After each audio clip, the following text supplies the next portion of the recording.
Chettinad Cement, perfect concrete choice. 63 years of excellence. Tirupattur மாவட்டம் ஜோலார்பேட்டையில் காவல் நிலையம் முன்பும் சாலையில் நடந்தவாறும் பெட்ரோ கேன் வைத்துக் கொண்டு தீப்பற்ற வைத்து ரீல்ஸ் வெளியிட்ட குமரேசன் என்ற 20 வயது இளைஞரை போலீசார் தீவிரமாக தேடி வருகின்றனர்.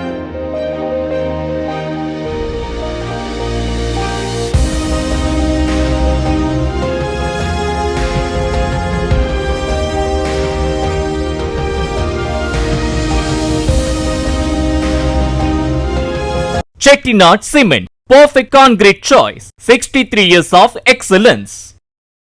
பிளே ஸ்டோர் மற்றும் ஆப் ஸ்டோரில் இருந்து பாலிமர் செயலியை QR கோடு மூலம் பதிவிறக்கம் செய்யுங்கள். செய்திகளை உடனுக்குடன் பெறுங்கள்.